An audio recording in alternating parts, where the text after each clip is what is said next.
होंगजू नाम की एक लड़की बचपन से ही अजीब शक्तियों के साथ पैदा हुई थी। उसे ऐसे सपने आते थे जो उसे भविष्य में होने वाली घटनाओं को पहले ही दिखा देते थे।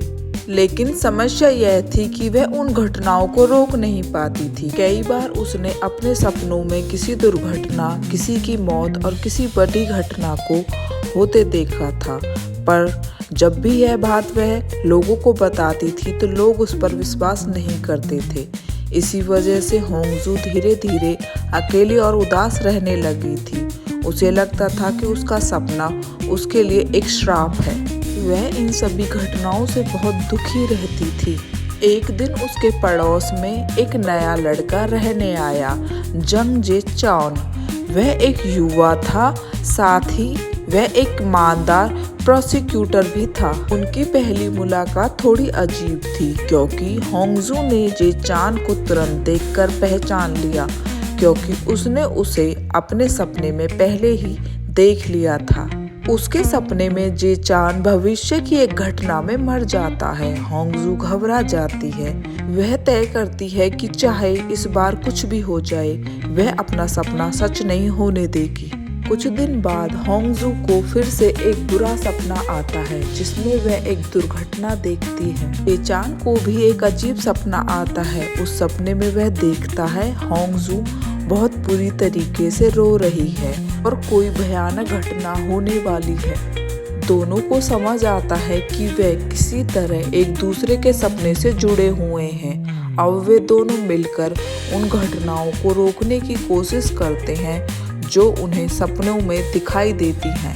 एक रात होंगजू को सपना आता है कि एक बस दुर्घटना होने वाली है जिसमें कई लोग मर जाते हैं।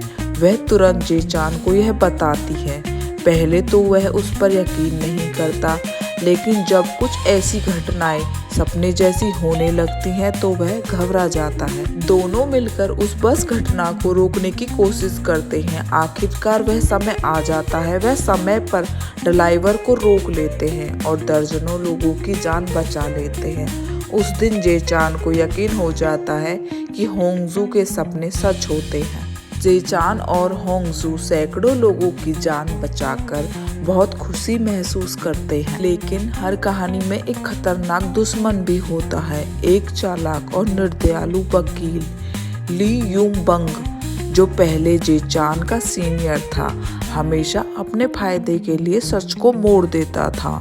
जे चान और होंगजू सच सामने लाने के लिए कुछ सबूत ढूंढ रहे होते हैं, क्योंकि होंगजू को एक सपना आता है कि यूंग बंग की वजह से एक निर्दोष व्यक्ति जेल चला जाता है। वे दोनों सबूत ढूंढकर उस निर्दोष व्यक्ति को जेल जाने से बचाते हैं और बंग के इरादों पर पानी फेर देते हैं। धीरे धीरे दोनों समझ जाते हैं कि भविष्य पूरी तरह तय नहीं है। अगर वे सही समय पर सही फैसला लेते हैं तो सपनों में देखे जाने वाली घटनाओं को भी बदला जा सकता है। इन सभी घटनाओं के बीच जे चान और होंगजू के बीच एक गहरा रिश्ता बनने लगता है। जे चान हमेशा होंगजू की रक्षा करता है और होंगजू उसकी ताकत बन जाती है। धीरे धीरे दोनों को एहसास होता है कि वे सिर्फ किस्मत से नहीं जुड़े बल्कि दिल से भी जुड़े हुए हैं। वे दोनों एक दूसरे से दिल से मोहब्बत करने लगते हैं। एक दिन होंगजू को सबसे डरावना सपना आता है।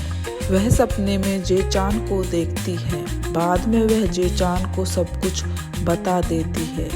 जे चान उसे समझाता है कि हम अपने प्यार के दम पर दोनों मिलकर किसी भी भविष्य को बदल सकते हैं और किसी भी सपने को भी बदल सकते हैं। परंतु होंगजू को बार बार वही सपना दिखाई देने लगता है, जिससे वह और अधिक डर जाती है। उसे सपने में दिखाई देता है कि उसकी वजह से जे चान मर जाता है। अब वह उससे दूर जाने लगती है ताकि जे चान की जान बच सके, लेकिन जे चान कहता है अगर हम भविष्य बदल सकते हैं तो हम सपनों को भी बदल सकते हैं, और वे अपने दुश्मन बंग से न्याय और सच्चाई के लिए लड़ाई लड़ते हैं। आखिरकार वह अपने असली अपराधी बंग को पुलिस के हाथों गिरफ्तार करवा देते हैं और भविष्य को बदल देते हैं। बम वापस आकर उनसे बदला लेने की धमकी देता है। समय के साथ होंगजू के सपने भी कम होने लगते हैं। अब वे डर के कारण नहीं रहे, क्योंकि होंगजू अब अकेली नहीं रही। जे-चान हमेशा उसके साथ रहता था। दोनों ने मिलकर यह साबित कर दिया था कि किस्मत चाहे जो भी लिखे, इंसान हिम्मत और प्यार से उसे बदल सकता है। अब होंगजू को पहले के तरह डर नहीं लगता था। अब उसके पास जे-चान था, वह उससे बहुत मोहब्बत करती थी। अब जे-चान और होंगजू दोनों मिलकर अपने बुरे सपनों को बदलने की ताकत रखते थे। होंगजू को बुरे सपनों से डर नहीं लगता था, क्योंकि जे-चान उसकी एक ताकत बन चुका था। आपको मेरी स्टोरी कैसी लगी? अगर अच्छी लगी हो तो please subscribe my channel, like करें, कमेंट करें। कमेंट में बताएं आपको होंगजू और जे-चान की स्टोरी कैसी लगी है।